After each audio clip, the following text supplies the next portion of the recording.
Tuhan, kami merasakan kekuatan yang baru Engkau berikan pada kami pada hari ini Tuhan. Kami menerima kelegaan, kami menerima sukacita, kami menerima kebebasan yang daripada Tuhan. Kami tidak salah memuji Tuhan, kami tidak salah mengagungkan Tuhan. Kami punya Tuhan yang besar, Tuhan yang dahsyat, Tuhan yang luar biasa. Dan pagi hari ini kami merasakan kuasa-Mu menyegarkan hidup kami, menyegarkan jiwa kami Tuhan, menghancurkan apapun yang menekan dalam hidup kami. Dalam nama Yesus kami terima itu Tuhan. Terima kasih Tuhan. Terima kasih Tuhan. Kami mengucap syukur untuk hari ini.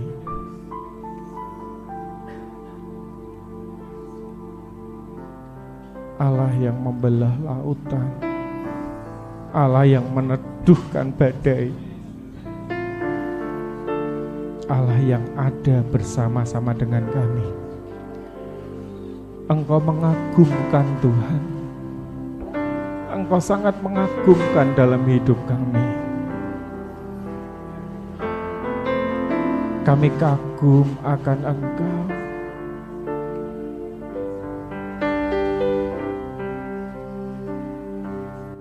Ku kagum hormat akan Engkau. Ku kagum hormat. Kami memuji, kami kagum Tuhan. Kau Allah yang layak dipuji. Ku kagum akan Engkau. Ku kagum, ku kagum. Yes, kami mengangkat hati kami, kami mengangkat tangan kami, kami buka suara kami, menyampaikan kekaguman kami Tuhan kepadamu. Kau Allah yang layak dipuji. Ku kagum akan Engkau. Ku kagum akan. Kami mau katakan Tuhan, ku kagum akan Engkau. Haleluya, haleluya, haleluya. Yes, haleluya, haleluya. Berbicaralah kepada setiap kami Tuhan, dalam segala kelemahan hamba-Mu, pakai hamba-Mu. Roh Kudus Engkau yang berbicara kepada setiap kami. Kami mematahkan semua hal yang berkubu di dalam nama Tuhan Yesus. Haleluya. Amin. Silakan duduk. Sekali lagi berikan tepuk tangan untuk tim Praise and Worship ya. Terima kasih. Luar biasa pelayanannya. Saya tadi datang saya duduk, itu saya sudah merasakan hadirat Tuhan yang luar biasa ya. Saya duduk, belum ikut nyembah tuh rasanya sudah kepengen nangis ya Bapak Ibu ya sekalian. Ada sesuatu yang menyentuh jiwa, yang menyentuh hidup saya secara pribadi ketika tadi saya datang. Dan saya percaya itu adalah hadirat Tuhan, dan saya percaya hadirat Tuhan itu memang ada di tempat ini. Seberapa banyak Bapak Ibu sekalian percaya kalau hadirat Tuhan ada di tempat ini? Haleluya. Ya, terima kasih Bapak Pendeta yang sudah memberikan waktu untuk saya boleh sharing. Bapak Ibu jemaat di tempat ini, tidak perlu ada yang belum kenal saya? Sudah ya? Oke, sudah semua. Amin. Jadi tidak perlu kenalan ya. Bapak Ibu sekalian, hari ini saya akan sharing tentang impresif ya. tentang rasa kagum ya. Jadi rasa kagum ini memang ada beberapa kata yang digunakan ya, amazing atau apapun. Tapi saya ambil kata impresif ya. Tapi saya mau tanya dulu, Bapak Ibu yang hari ini datang yang sudah menikah angkat tangan. Nah ini pertanyaan sulit Bapak Ibu ya. Ini pertanyaan sulit ya. Habis itu dalam pikiran iki apa meneh bar iki ya. Itu sudah pasti. Coba Bapak Ibu sekalian yang sudah hadir pagi hari ini yang sudah menikah angkat tangan. Bapak dulu deh, saya mau lihat Bapak dulu. Yang merasa Bapak coba angkat tangan ya. Oke. Ibu. Oke, yang sudah menikah dua-duanya ya, angkat tangan. Angkat tangan. Oke, ya. Saya mau tanya dulu, Mbak. Minta tolong dibantu, Mbak. Sini, saya mau tanya dulu. Pak, namanya siapa, Pak? Tapi enggak ada hadiahnya ya, Pak. Saya enggak bawa sepeda soalnya ya. Pak sinten, Pak? Pak Wawan. Pak Wawan, Pak dipakai mic-nya biar suaranya kayak saya gini loh, Pak ya. Coba Pak dipakai. Cek 1. Oh, belum bunyi. Cek. Sudah, Pak. Namanya siapa, Pak? Wawan. Pak Wawan. Ya, Pak Wawan. Ibu enggak usah liatin Pak Wawan, lihat saya aja ya. Pak Wawan, coba sebutkan 2 atau 3 hal yang membuat Pak Wawan itu kagum sama istri Bapak. 1, 2, 3. Silakan Pak. Krik. Ya? Pengertian. Ya, tepuk tangan ya. Istrinya Pak Wawan ya, pengertian. Lagi Pak. Yang membuat Pak Wawan kagum sama istrinya. Pengertian. 1. Tulis Mbak. Engko tak gene poster di omah ya. 1 pengertian. 2 Pak. Selalu ada ya. Yes. Bu Wawan itu selalu ada. Pengertian selalu ada ya kan. Ada pas kudune bayar utang ada ya toh.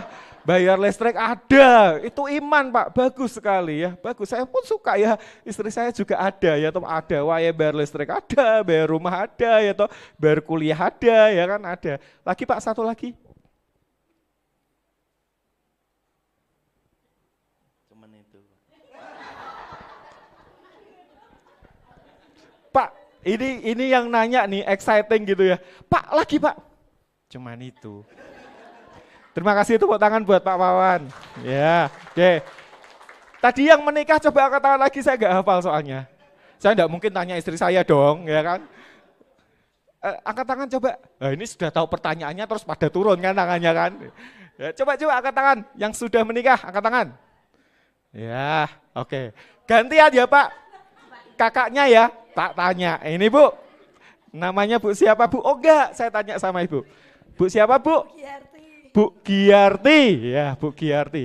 Bu Giarti, coba enggak usah dicatat Pak. Tenang aja Pak ya, tenang aja. Nanti tinggal diputar YouTube-nya aja. Pak ada 2 loh ya Pak ya, cuman itu. 2 loh ya Pak ya. Bu, sebutkan 2 sampai 3 hal yang membuat Ibu kagum sama Bapak.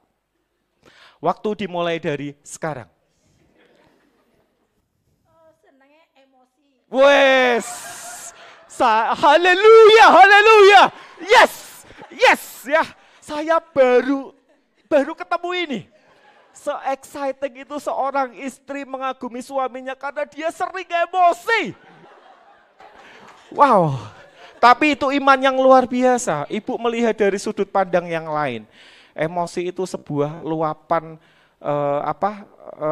kekuatan sebuah luapan perasaan. Jadi minimal ibu ini tahu kalau suaminya masih punya perasaan ya. Perasaan yang suka, kamu itu masak asin. Perasaannya begitu ya.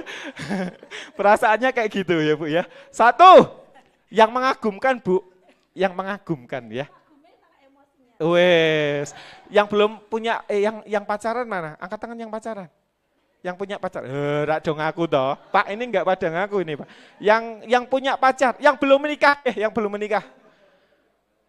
Oke 1, ya. kamu mau cari pacar yang emosian? Ih, keren loh, Bu Sugiyati. Oke, Bu, yang kedua. Rela berkorban. Wes, that's my hero, ya kan? Ini pahlawanku. Kenapa? Rela berkorban. Ya, rela berkorban. Yang penting istriku makan, aku ndak usah makan. Wes. Air segelas buat kamu saja, aku punya segalon soalnya. Ya, oke Bu, satu lagi. Jujur, jujur. Ini yang paling susah Bu. Hari-hari ini nyari orang jujur itu susah. Ya, semuanya pelintat, pelintut, pelintat, pelintut, pelintat, pelintut. Betul kan Bu? Pelintut kanan, pelintut kiri, pelintut kanan, pelintut. Cari orang jujur itu susah. Bapak harusnya bersyukur dianggap istrinya jujur. Tepuk tangan ya buat Pak siapa Pak? Daryanto. Oh Pak Haryanto. Pak Daryanto. Ya oke. Nggak usah dicatat Pak. Nggak usah dicatat. Ibu nanti jangan lupa kalau mau pesen MMT lewat saya. Ada 2 ya Bu ya. Pengertian sama apa Bu? Selalu ada ya. Pengertian selalu ada. Bapak diinget-inget loh ya. Pengertian selalu ada. Pengertian selalu ada. Jadi kalau misalnya nanti Bapak pas marah, istrinya mau marah ganti, aku pengertian. Aku seorang yang pengertian ya. Akulah orang yang pengertian ya kan. Oke, yang belum menikah. Nah, tak tanya ini ya, tak tanya nih. Masih tinggal di rumah sama orang tua, saya nggak tanya pacar, tenang aja ya kan. Tenang aja ya, nanti tapi nanti ya. Tinggal masih satu rumah sama orang tua sama family yang lain? Masih. Masih ya, oke. Mbak namanya? Laras. Mbak? Laras. Mbak Laras, nih orang tua atau family-nya ada yang di sini? Oke ya. Nggak usah lihat Bu. Nggak usah lihat, nggak apa-apa kok, ini nggak menghakimi, ini hanya Bu, coba sebutkan 2-3 hal yang membuat ibu itu kagum dengan apa yang ada di rumah. Bu tak tidur dulu, nanti kalau sudah ketemu saya dikabari ya. Tak tidur dulu sebentar aja ya Bu. Saya baru tidur jam 3 pagi loh Bapak Ibu ya. Jam 3 pagi saya baru tidur. Apa? Ini, mana tadi? Pak Pendeta, Mas Kiki presentasinya sudah jadi? Belum Pak. Karena saya baru buat jam berapa? Jam 11 baru sempat buat, jam 3 lebih 1/4 pagi baru selesai. Ini kan saya tidak sedang menyiapkan materi untuk sekolah ya. Saya sedang merenung, ini hasil yang saya sampaikan ini hasil perenungan saya selama 2 hari saya di Jakarta kemarin ya. Ibu kembali dulu ke topik, nanti ya saya tanya Ibu dulu. Oke, 2-3 hal yang membuat Ibu tuh kagum dengan apa yang ada di rumah. Ya diberikan orang tua yang pengertian. Wes, diberikan orang tua yang pengertian. Sama dengan Pak siapa tadi? Bu, rumah itu suasananya pengertian. Oh mana? Ada ibunya mana? Wah Bu, ini anaknya bilang di rumah itu semua orang pengertian.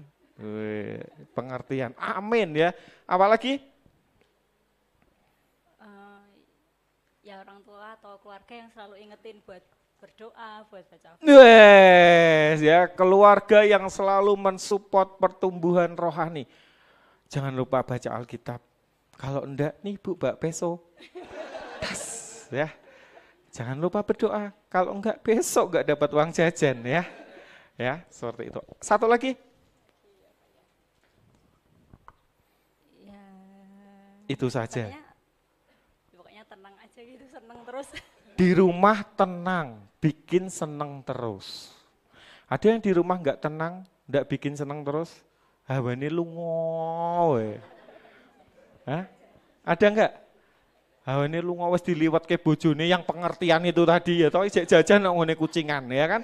Lungo we, ada? Ada enggak? Bapak Ibu sekalian, sesuatu yang mengagumkan, entah itu terkait pasangan kita, suami istri kita, terkait rumah tempat di mana kita ada, ya. Itu sangat penting.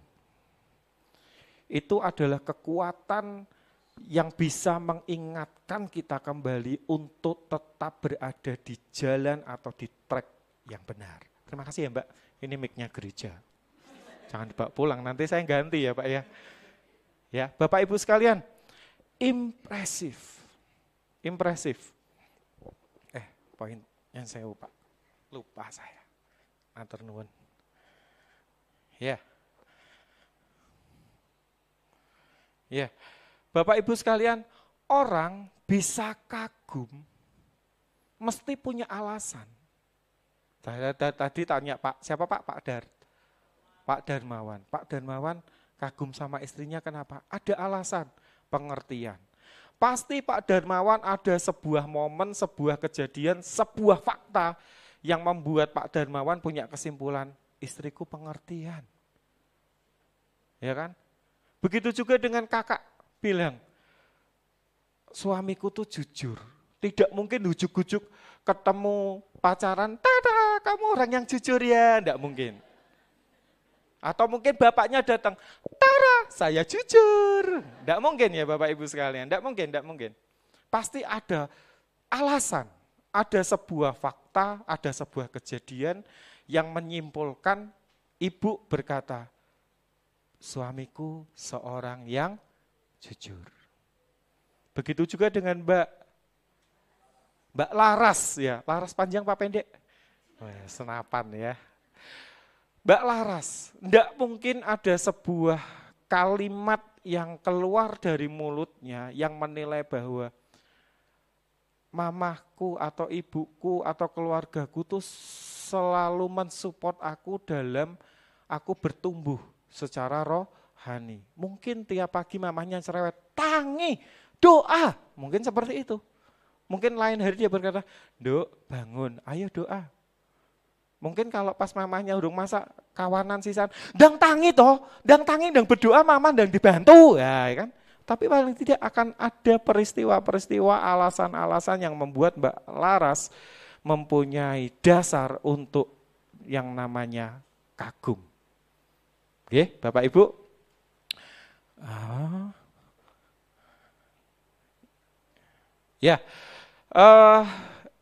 Bapak Ibu, jadi orang itu perlu ada alasan atau perlu mengalami sebuah kejadian atau dia mengalami sebuah fakta sehingga dia itu menyimpulkan sesuatu yang membuat dirinya itu wow. Ini kalau di kitab Ayub ya, kalau di kitab Ayub itu ini yang kitab Ayub kita baca ya, kitab Ayub pasal 29 ayat 11 sampai 13. Apabila telinga mendengar tentang aku, maka aku disebut berbahagia. Dan apabila mata melihat aku, maka aku dipuji. Karena aku menyelamatkan orang sengsara yang berteriak minta tolong, juga anak piatu yang tidak ada penolongnya. Aku mendapat ucapan berkat dari orang yang nyaris binasa, dan hati seorang janda ku buat bersukacita. Ini kalau ini mungkin kurang. Nah, ini saya coba ambilkan dari versi mudah dibaca, Alkitab mudah dibaca. Ya. Ayub pasal 29 ayat 11 sampai 13. Siapapun kagum jika, betul? Siapapun kagum jika mendengar tentang aku. Siapa yang melihat aku memuji jasaku, sebab Kutolong orang miskin yang minta bantuan, kusokong yatim piatu yang tak punya penunjang, aku dipuji oleh orang yang sangat kesusahan, kutolong para janda sehingga mereka tentram. Jadi siapapun itu akan kagum ketika dia itu mengalami sesuatu yang luar biasa, yang membuat dia itu wow, yang membuat dia itu tuh terkesima ya. Membuat dia itu dalam tanda kutip diuntungkan ya. Ini sudah manusia tuh udah seperti itu Bapak Ibu desainnya. Desainnya udah seperti itu. Kagum ya. Saya ada sebuah pengalaman ya Bapak Ibu sekalian. 2 tahun yang lalu ya Bun, kalau tidak salah. Jadi kami punya mobil kecil yang merah itu ya, yang merah itu Brio yang lama itu merah, itu juga ngangsur Bapak Ibu ya, tenang saja itu ngangsur, selesai di tahun 2022 selesai, karena putri kami sudah semakin tinggi gitu ya, semakin tinggi, terus kalau duduk di jok belakang itu kakinya kayak reco itu tuh Bapak Ibu gitu kan, kayak reco, nekuk gitu ya. Nah, reco. Kemudian kami bergumul, bagaimana kalau seandainya mobil itu dijual, kemudian dibelikan mobil yang sedikit lebih besar, sehingga kakinya itu tidak nekuk. Padahal di waktu yang sama, sebentar lagi, berarti tahun ini, anak saya itu harus kuliah. Ya, harus kuliah. Dan dia ingin kuliah di sebuah fakultas yang buat kami berdua itu jangkauannya agak terlalu tinggi. Dia ingin masuk di FK, Bapak Ibu, di Fakultas Kedokteran. Saat itu tabungan kami itu bisa dikatakan tidak ada, Bapak Ibu sekalian. Ya kalau hanya 10-20 juta kami ada. Ya, tapi kalau untuk sampai ke level FK kami nggak punya uang. Ya. Saya berpikir kalau seandainya mobil ini dijual, ya kan Bu, terus separohnya itu sudah tak estimasi, ya saelek-elek iki payu 120 gitu ya. Tak belikan Avanza yang lebih besar dengan DP 30-40 juta, saya masih punya sisa uang yang besok bisa tak pakai modal untuk anakku kuliah. Ya.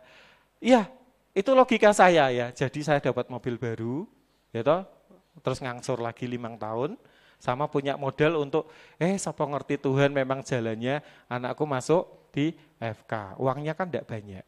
Uangnya kan banyak yang dibutuhkan. Sedangkan kami tidak punya uang. 10-15 juta waktu itu kami ada. Bapak Ibu sekalian. Maksudnya uang yang untuk tabungan pendidikan anak itu 10-15 juta. Saya berdoa. Tuhan, kenapa saya berdoa Bapak Ibu sekalian? Karena tahun 2021 Tuhan sudah bilang jelas kepada saya pribadi. Berhenti berhutang. Cukupkan dengan apa yang ada padamu. Itu sampai sekarang membekas dalam hati saya. Ya, hati saya itu membekas.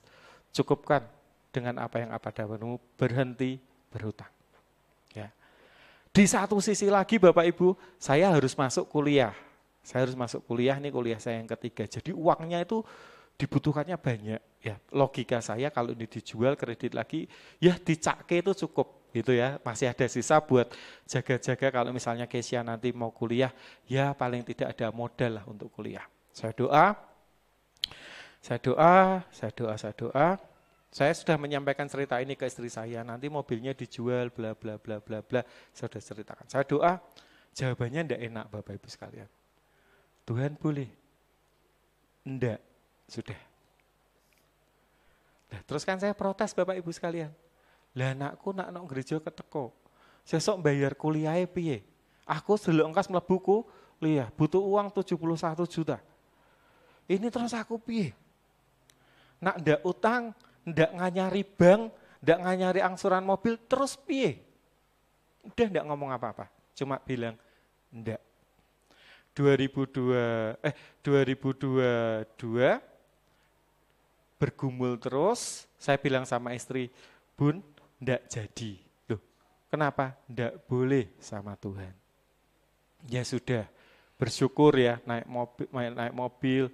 Kalau jalan-jalan ke mall kan biasa tuh Pak ada mobil yang ditawarkan ya. Deket lah ya Pak. Siapa tahu angsurannya nego lagi. Tuhan nyanda. Enggak dijawab. Kalau enggak dijawab saya takut Bapak Ibu sekalian. Ya wis, makasih Mbak brosurnya. Ya tahu brosur. Lain lagi, lihat lagi Tuhan, logikaku harusnya begini. Enggak. Brosurnya bawa pulang lagi. Masukkan sampah lagi. Ternyata Bapak Ibu sekalian di tahun 2024, singkat cerita, istri saya dipanggil pimpinannya, mobilmu dijual, kamu tak kasih mobil baru. Itu mobil yang saya pakai sekarang, 0%, saya sama istri tidak keluarkan uang. Tak kasih mobil baru, cuma syaratnya satu, Hyundai. Tidak apa-apa, yang penting cukup besar. Mobilmu yang merah dijual, tak jual Bapak Ibu sekalian. Laku berapa? 120 juta. Cukup untuk model saya nyekolahkan Kesia. Dan ini saya sudah tesis Bapak Ibu sekalian. Ya sudah tesis, kuliah saya yang ketiga sudah tesis. Jadi dapat mobil baru, dapat tabungan tambahan berlipat-lipat kali ganda, karena 120 juta kalau saya hitung sama istri itu butuh 3-4 tahun untuk nyelengi sak gitu. Dapat mobil baru, dapat celengan, saya bisa bayar kuliah baru. Saya bilang, Tuhan, gini ya. Cuman ini jadi masalah Bapak Ibu sekalian. Buat orang-orang Kristen yang dalam tanda kutip tidak mengalami hal-hal yang dia inginkan itu terwujud. Itu kan Mas Kiki. Mas Kiki mengalami ini. Mas Kiki kagum sama Tuhan, wajar. Ayub bilang, orang kagum sama aku nolong mereka, aku bantu mereka, yang janda, yang yatim piatu, aku tolong. Sehingga orang bilang, wow, itu Mas Kiki. Kasih mobil baru, kasih kesempatan kuliah, ada tambahan yang tidak terpikirkan oleh pikiran. Loh betul. Itu Mas Kiki, saya tidak pernah ngalami itu. Saya tidak ngalami apa-apa. Bahkan sampai hari ini, saya hidup dalam kemiskinan. Keluarga saya berantakan, anak saya tidak karu-karuan. Mas Kiki suruh saya kagum. Tuhan di mana? Malah itu pertanyaanku Mas Kiki. Itu manusia Bapak Ibu sekalian. Karena Ayub bilang siapapun kagum jika mendengar tentang aku, lihat aku, memuji jasaku. Aku nolong orang miskin yang minta bantuan, tak tolong yatim piatu, tak tolong janda, tak tolong semuanya, tak tolong. Wajar kalau semuanya itu kagum. Wajar kalau misalnya Bapak, kamu wajar Pak, kagum Pak. Kamu disembuhkan Tuhan. Wajar, saya Pak, sampai hari ini, istri saya aja tidak tahu kemana, anak saya jadi seperti ini, saya mau kagum apa Pak? Itu jadi renungan saya di hari Selasa sampai Rebu kemarin perjalanan ke Jakarta. Saya bilang sama Tuhan, aku mau ngomong apa di Bawen. Kebetulan kemarin ditugaskan ke Kementerian Tenaga Kerja untuk ngurus izin PJK 3, pemeriksaan untuk kesehatan tenaga kerja. Dari Bu Direktur minta saya untuk ngurus ke sana. Dalam perjalanan saya sudah pamit sama istri, nanti di kereta aku mau menggali firman untuk besok hari Minggu. Dan betul ketika saya duduk, Tuhan, aku harus ngomong apa ini untuk jemaat yang ada di Bawen. Jadi kekaguman yang membutuhkan alasan itu terkadang membuat kita ini malah merasa kecewa. Ya, kecewa. Itu Mas Kiki. Dibuka jalan. Ya kan? Kayak bangsa Israel, lebih baik kami mati di padang gurun daripada mati di Mesir daripada mati di padang gurun. Itu jadi problem yang harus kita waspadai Bapak Ibu sekalian. Kenapa?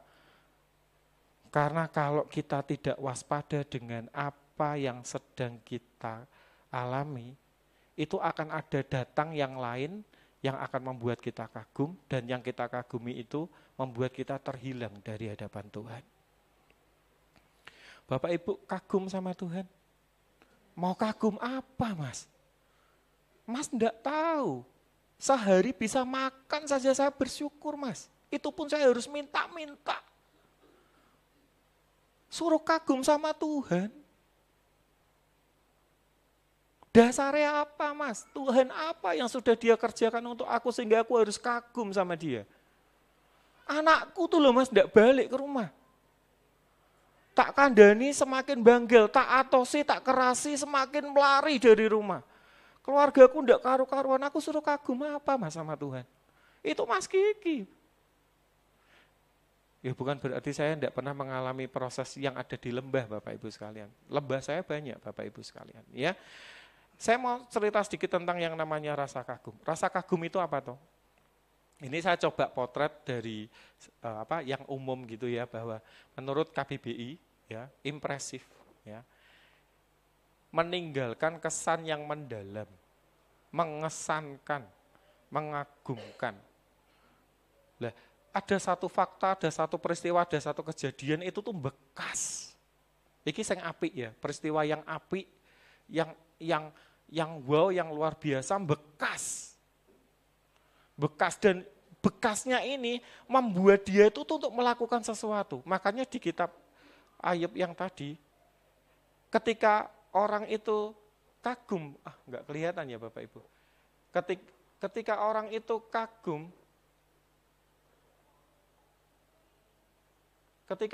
kagum, dia pasti memuji. Udah. Makanya di KBBI ini benar Bapak Ibu sekalian. Ada sesuatu yang membekas, ada sesuatu yang mengagumkan, kemudian mendorong orang untuk melakukan sesuatu. Bahkan yang dia lakukan itu bisa dipengaruhi dari rasa kagum ini. Tiap hari kok aku suruh angkat tangan dan berkata, Tuhan Engkau itu baik. Padahal hari ini aku harus menghadapi debt collector Tuhan. Ceritanya beda sama Mas Kiki Tuhan. Ceritanya beda sama bapak ini yang disembuhkan. Ceritanya beda sama ibu ini yang ditolong Tuhan. Saya tidak pernah ngalami itu. Akan mendorong seseorang perbuatan, akan mempengaruhi perbuatan orang. Bapak Ibu sekalian, kekaguman kita kepada Tuhan itu tidak bisa hanya semata-mata dinilai atau didasarkan, diukur dari apa yang kita mau terus terwujud, baru kita kagum. Aku butuh mobil, Tuhan kasih mobil, aku bilang Tuhan kau baik. Tapi bagaimana kalau misalnya kayak yang pernah saya ceritakan, saya bilang sama Tuhan, Tuhan bilang kamu mau jadi kepala dan bukan ekor, terus naik dan bukan turun, berarti kalau aku besok ujian di Undip aku diterima dong. Karena tidak mungkin seorang pemimpin ijazahnya SMA. Loh itu harga tawar saya ke Tuhan waktu itu. Dikasih kuliah sama Tuhan? Enggak diterima. Dikasih pekerjaan di mana? Tempat sampah. Belum. Muni-muni Bapak Ibu sekalian. Katanya jadi kepala bukan ekor, kerjanya di tempat sampah, kuliah saja enggak diterima. Mau kagum di mana?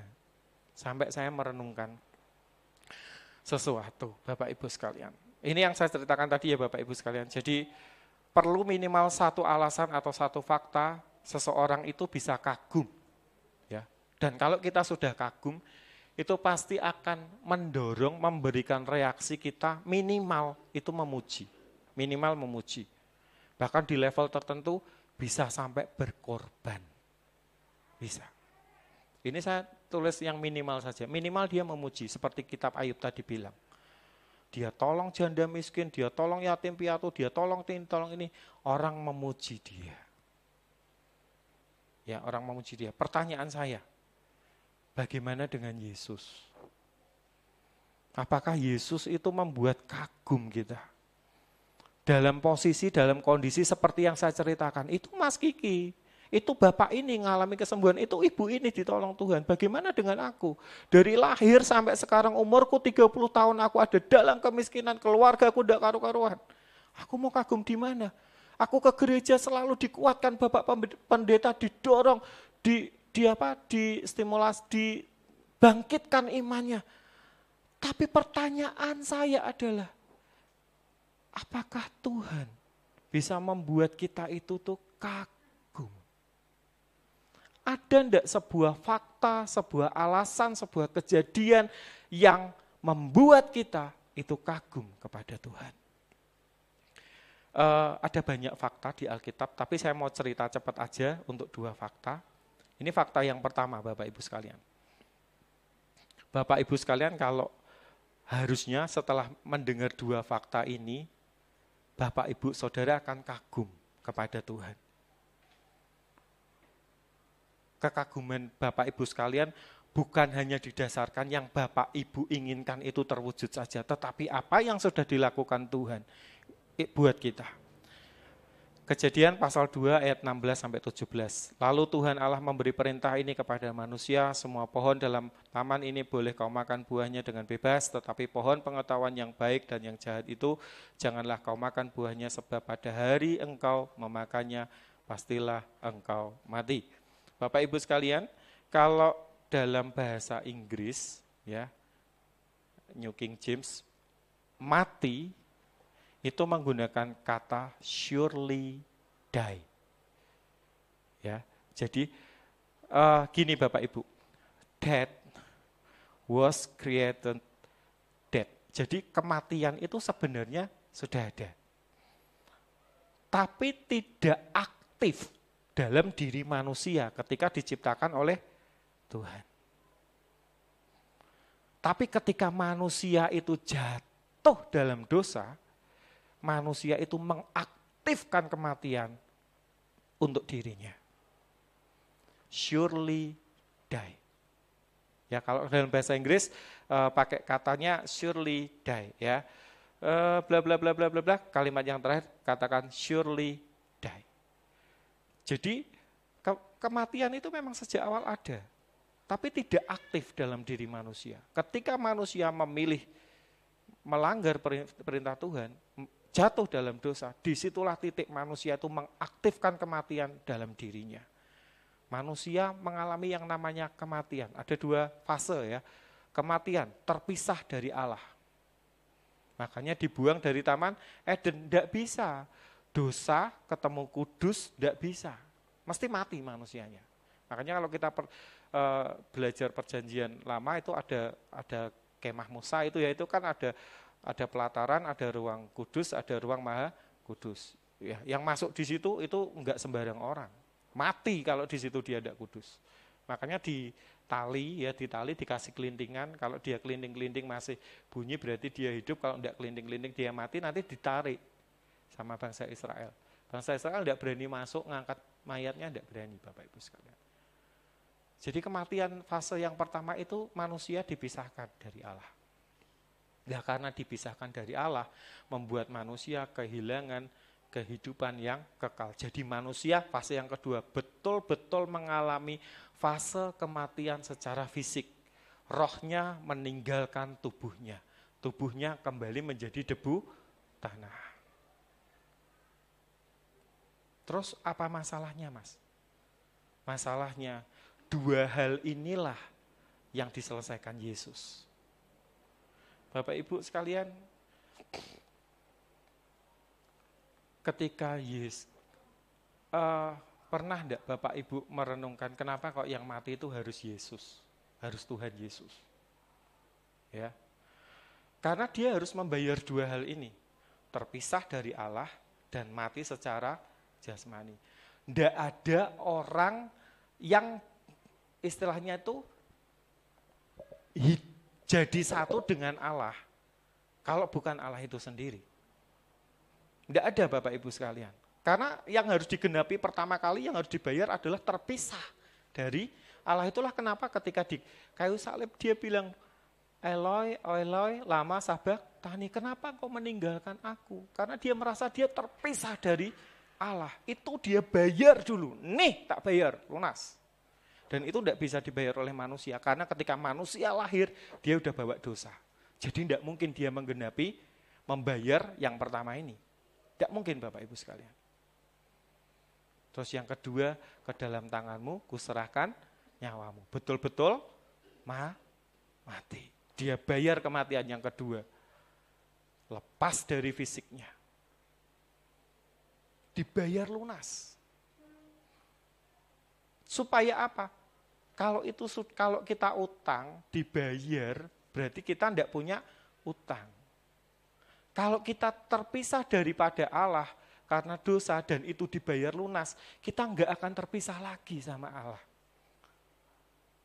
Sama seperti ketika Adam dan Hawa diciptakan, dia bisa berkomunal dengan Tuhan, dia bisa ngomong-ngomong sama Tuhan.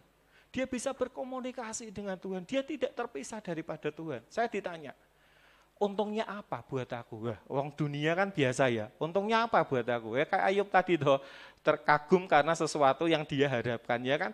Untungnya apa buat aku? Bapak Ibu sekalian, di mana ada Allah, di situ ada kita. Kalau Bapak Ibu bayangkan, di mana toh tempat yang ada Allah? Surga. Di mana tempat yang tidak ada Allah? Neraka.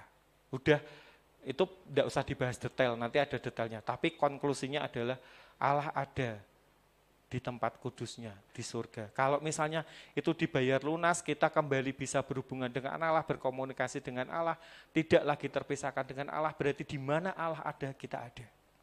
Kalau Allah ada di surga, berarti kita di surga. Jadi kalau itu untungnya Bapak Ibu sekalian, itu untungnya. Loh Mas itu kan kejadian dulu. Saya belum lahir Mas. Saya enggak tahu itu benar apa salah. Bapak Ibu sekalian pernah enggak tanya seperti itu? Saya pernah tanya saudara. Tuhan itu kan kejadian dulu. Yang lihat kan orang-orang yang ada pada saat itu. Saya belum ada zaman itu. Tahu Roh Kudus jawab apa? Murid-murid yang setiap hari melihat Yesus menyembuhkan orang mati. Menyembuhkan orang sakit, lumpuh berjalan, buta melihat, sakit sembuh, kerasukan setan lepas, mati bangkit. Itu saja ketika Yesus harus bayar di atas kayu salib, mereka lari semuanya. Bapak Ibu yakin kalau ada di zaman itu akan tetap bisa mengagumi. Tuhan kau disalib untuk aku, disalibnya gitu ya. Oh haleluya, terima kasih. Tangkap tuh sama tentara-tentara yang ada di bawahnya. Itu semua murid lari kecuali satu, Yohanes. Ya, Yohanes itu satu-satunya murid yang menyelesaikan kayu salib di hadapan kayu salib. Itu Yohanes. Sisanya lari. Enggak cuma lari ya, ada yang nyangkal. Bukan ketemu Pontius Pilatus, bukan ketemu Herodes, ketemu anak kecil. Cuma ditanya, kamu ikut Yesus kan? Enggak. Kamu ikut Yesus kan? Enggak. Makanya Yesus bilang, berbahagialah orang yang tidak melihat tetapi percaya. Kurang apa lagi? Wah, itu pertanyaan muncul terus kan Bapak Ibu sekalian. Saya bersyukur Roh Kudus berikan banyak hal. Oh gitu ya Roh Kudus, iya. Kamu yakin kuat kalau kamu ada di zaman itu? Bisa kamu kagum? Murid-muridnya aja yang lihat Yesus menyembuhkan orang sakit, lumpuh berjalan, buta melihat, kerasukan lepas, mati bangkit. Ketika Yesus harus bayar, mereka lari semuanya. Jadi kita harusnya bersyukur. Ini fakta Bapak Ibu sekalian. Kematian Yesus di atas kayu salib menebus dosa manusia. Membuat kita tidak terpisah dari Allah. Dan ketika nanti kita mati, Tuhan datang diberikan tubuh kemuliaan yang baru. Itu dibayar sama Tuhan. Dibayar sama Tuhan. Dan harusnya itu melebihi semua yang tadi saya saksikan, ngeluhi mobil, ngeluhi tabungan, ngeluhi rumah, ngeluhi apapun, melebihi apapun. Itu harusnya cukup membuat kita, itu fakta loh Bapak Ibu sekalian. Saya coba lihatkan ya, Mas itu kan Alkitab gitu ya, Alkitab. Bapak Ibu sekalian ada minimal 6 bukti catatan sejarah yang mencatat tentang kematian Yesus dan kebangkitan Yesus. Saya bacakan, enggak usah semuanya ya. Ini yang pertama dari Flavius Josephus, tahun 37 sampai 97 Masehi. Dia adalah seorang sejarawan Yahudi non-Kristen. Sejarawan Yahudi bukan Kristen. Dia nulis dalam bukunya seperti ini. Pada masa itu tampillah Yesus, seorang manusia yang arif bijaksana, jika boleh disebut manusia. Loh bayang no, dia aja ya ngomong, pada masa itu tampillah Yesus seorang manusia arif bijaksana, jika boleh disebut manusia. Sayangnya kan dia bukan orang Kristen, makanya dia tidak nyebut Yesus itu Tuhan. Ini seorang sejarawan Flavius Josephus, tahun 37 sampai 97 Masehi. Dia melakukan perbuatan-perbuatan ajaib dan menjadi guru bagi mereka yang gemar mencari berbagai kebenaran. Dia mengumpulkan para pengikutnya dari kalangan Yahudi maupun dari kalangan bukan Yahudi. Dia adalah Kristus. Ini catatannya sejarawan Yunani bukan Kristen.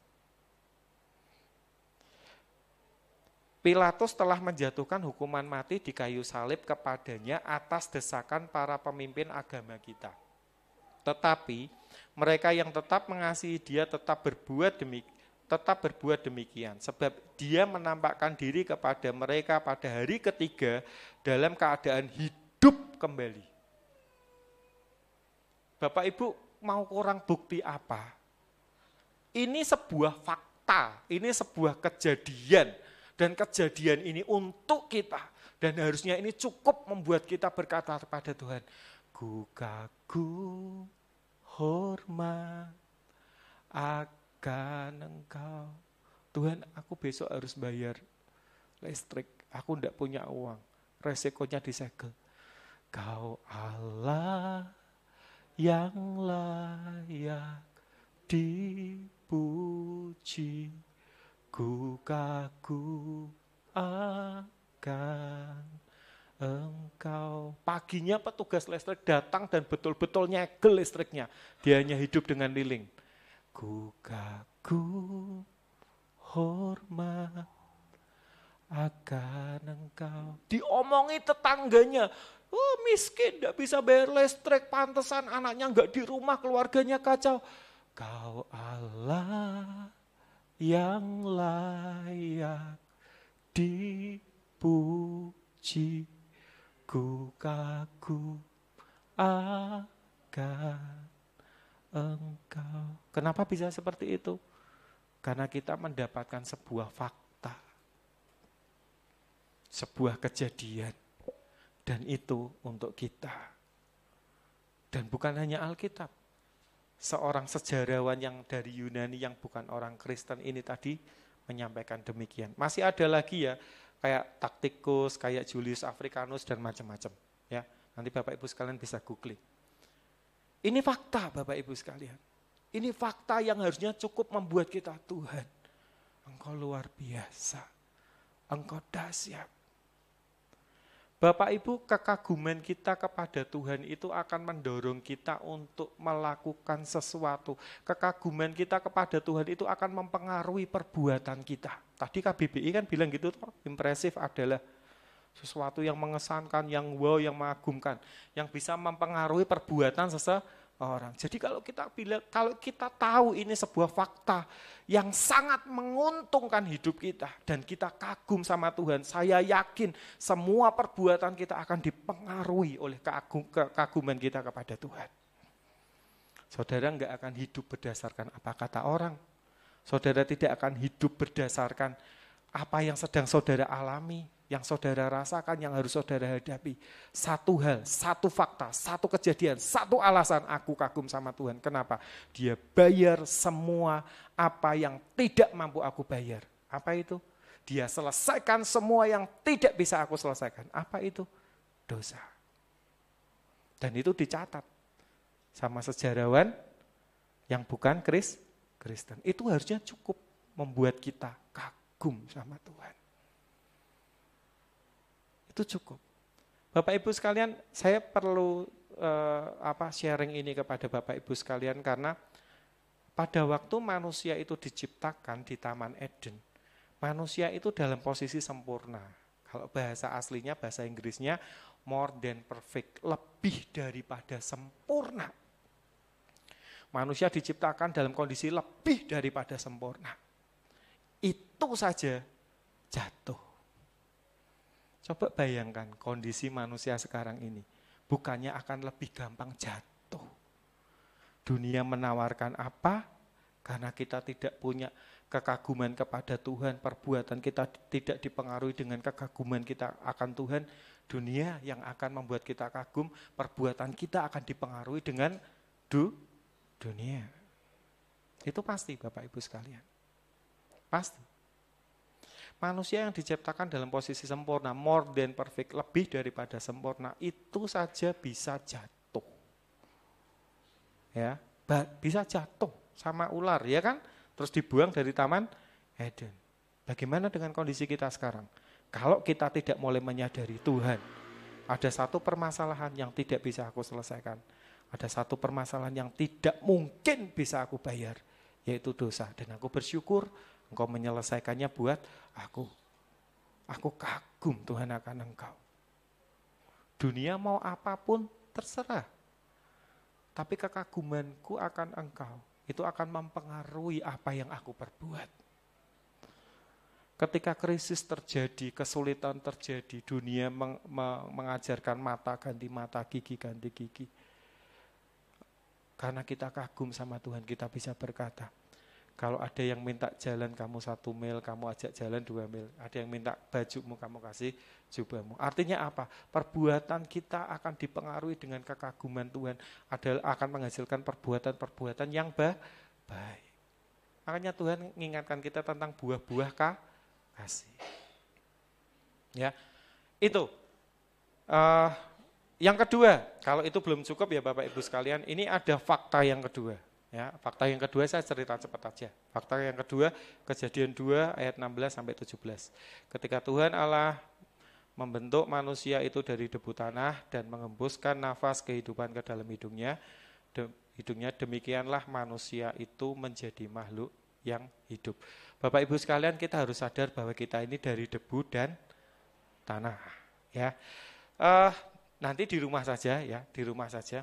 Bapak Ibu sekalian, di Alkitab versi bahasa Indonesia memang tidak dikenal istilah Lucifer. Ya, kata Lucifer itu kita dapati di terjemahan bahasa Inggris ya, New King James ya, New King James Plus, NIT, The Message dan macam-macam ya. Kalau yang bahasa Inggris muncul kata Lucifer. Bapak Ibu sekalian, ini saya tidak mau cerita tentang horor, tenang aja ya. Saya tidak mau cerita tentang setan. Saya tidak mengagumi setan, saya mengagumi Tuhan Yesus. Tapi saudara perlu tahu sedikit ya. Nanti dibaca saja. Jadi Tuhan itu menciptakan Lucifer itu luar biasa. Ya, dalam dirinya itu ada banyak hal. Jadi dia itu diciptakan dari hal-hal yang luar biasa. Ya, dari ada batu permata berharga, yaspis merah, krisolit, yaspis hijau, wah macam-macam ya, saya aja belum pernah lihat ya. Yang saya baru lihat itu emas ya di Bagong, 1 gramnya 1.500.000 ya, itu saya baru lihat itu. Yang kayak batu pirus, krisopras, saya belum pernah lihat ini. Dan Alkitab menulis itu semua batu berharga. Jadi ada pribadi malaikat yang yang diciptakan oleh Tuhan itu luar biasa. Bahannya bukan debu tanah Bapak Ibu sekalian. Bahannya luar biasa. Dihiasi Tuhan dengan luar biasa. Dan di dalam dirinya itu paling tidak saya mendapatkan 3 alat instrumen. Ya, string, dalam dirinya itu ada alat musik senar, ada alat musik tiup, ada alat musik tabuh, ya, pukul. Ya. Makanya tugasnya dia itu di depan Tuhan, memuji Tuhan. Sekali dia datang angkat sayapnya gitu ya, wah itu soundnya, wah suaranya keren. Tapi lebih keren WL kita Bu, tenang aja ya, tenang aja ya. Lebih keren musik kita ya, karena itu keluar dari hati.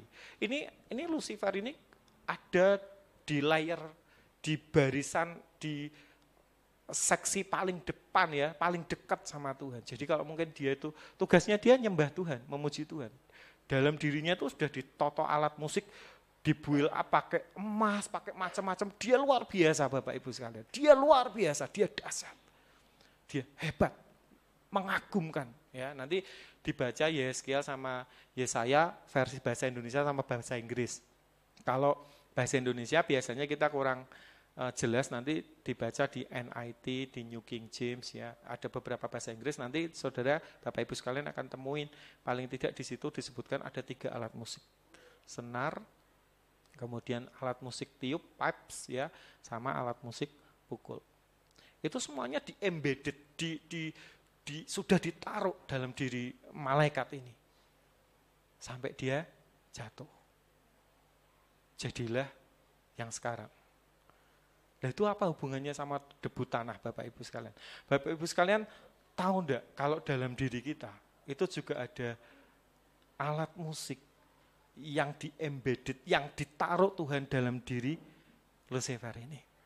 Ada alat musik, ada string, ada tiup, pipe, fluid itu ya, ada klep, ada yang ditabuh. Ketika Bapak Ibu saudara nyanyi, Kau Allah yang layak dipuji, itu ada udara yang kedorong keluar, ada membran yang bergetar kayak senar, sehingga Bapak Ibu sekalian bisa keluar vokal, bisa keluar suara.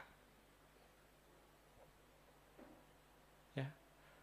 Jadi makanya kan Tuhan mengingatkan kita, perkatakanlah firman Tuhan. Jangan gunakan mulutmu ini untuk memperkatakan hal-hal yang tidak baik, hal-hal yang bukan firman, hal-hal yang tidak membangun.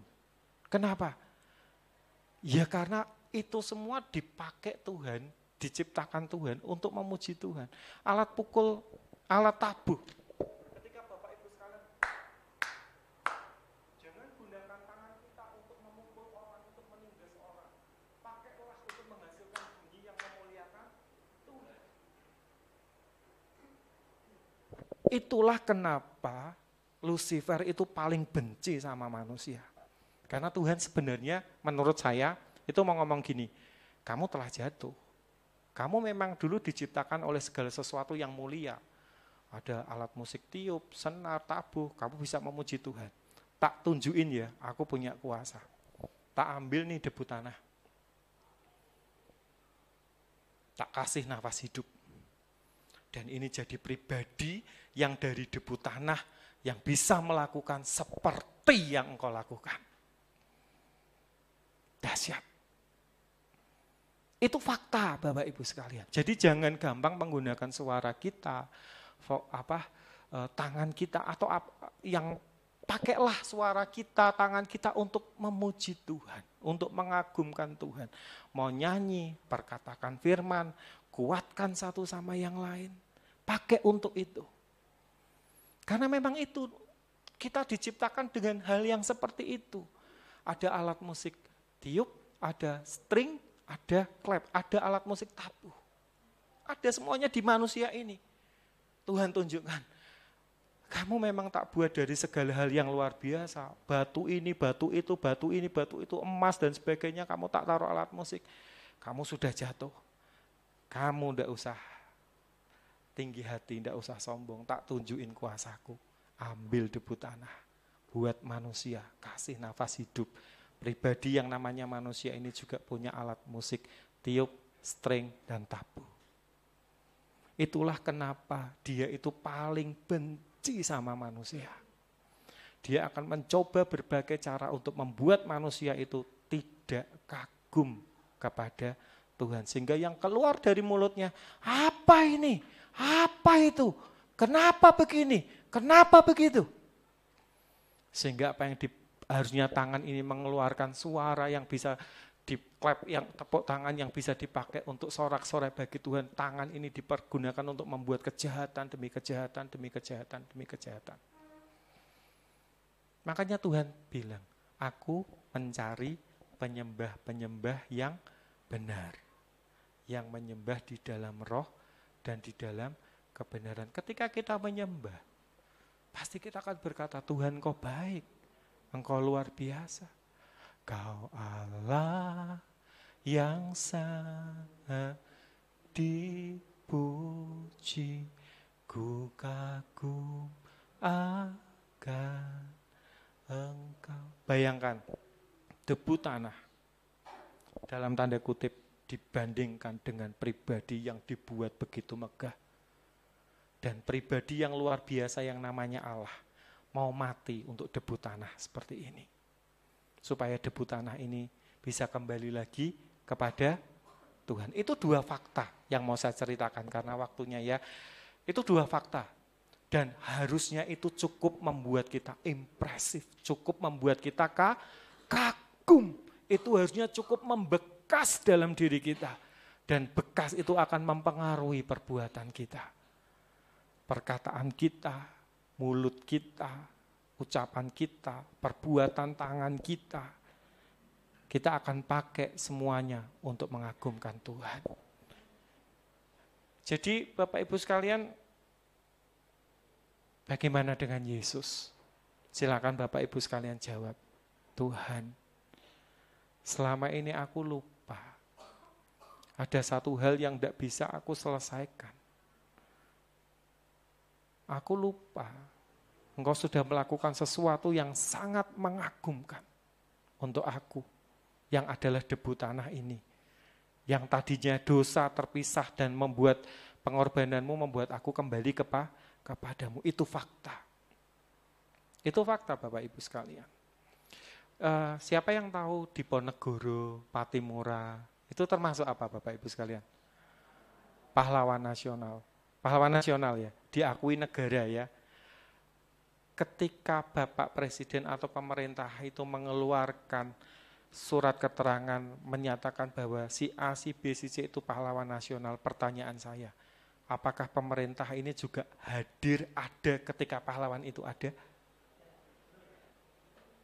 Semuanya didasarkan kepada catatan sejarah, fakta sejarah. Dan pengorbanan Yesus di atas kayu salib itu tercatat dalam sejarah, diakui oleh sejarawan non-Kristen. Catatannya banyak, paling tidak ada 6 catatan. Saya punya 6 catatan yang mengakui Yesus itu Tuhan. Itu harusnya cukup membuat kita percaya Tuhan, penyertaan-Mu sempurna. Aku kagum kepada Engkau. Aku tahu masalahku belum selesai. Aku tahu sedang bergumul untuk anakku yang belum kembali ke rumah. Aku tahu keluargaku masih berantakan. Tapi aku mau berkata kepadamu, ku kagum, hormat akan Engkau. Kekagumanku tidak didasarkan dengan apa yang aku inginkan sudah terwujud atau tidak terwujud. Ada fakta yang aku sudah terima bahwa aku terpisah daripada Allah karena dosa. Dan Yesus, Allah datang dalam bentuk Yesus manusia menyelesaikan itu untuk aku.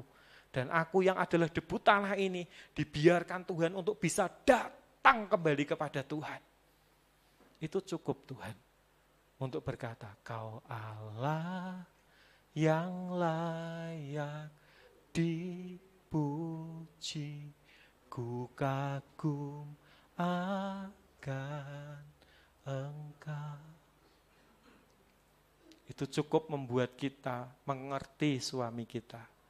Kita akan berhenti menuntut suami kita untuk mengerti, karena saya sudah pengertian sama suami kita. Itu akan berhenti menuntut kita sebagai seorang anak. Kenapa kok enggak begini, begitu, begitu. Itu akan berhenti. Kenapa? Karena aku sudah kagum sama Tuhan. Yang lainnya itu tambahan. Apapun yang terjadi, aku kagum sama Tuhan.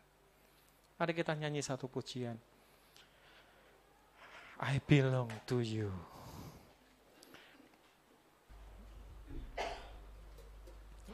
Singer mungkin bisa bantu, maju aja. Bapak Ibu sekalian, kita nyanyi satu pujian. Sedikit bahasa Inggris ya Bapak Ibu sekalian. Cuman artinya buat saya pribadi sangat mendalam. Saya enggak tahu ya kenapa ketika saya dikontak Bapak Gembala itu jauh-jauh hari ya Pak ya. Jauh-jauh hari Pak nanti sharing di Bawen ya. Kemarin waktu saya cerita tentang historis, itu saya juga ditugaskan ke Jakarta. Dan sepanjang saya berangkat ke Jakarta, pulang Jakarta, disitulah saya merenungkan yang namanya historis. Dan ini Bapak Ibu sekalian, kemarin saya juga menyampaikan ini itu hasil perenungan hidup saya. Ketika saya di kereta dan ketika saya ditugaskan lagi ke Jakarta ya. Jadi kalau nanti mungkin diminta kesini lagi, mungkin saya ke Jakarta lagi. 2 kali Bapak Ibu sekalian, itu hasil perenungan saya di kereta. Berangkat, selesaikan sampai sana, menyelesaikan pekerjaan, pulang, saya renungkan firman ini. Impresif. Tuhan hanya ngomong satu kata toh, impresif. Kamu harus kagum sama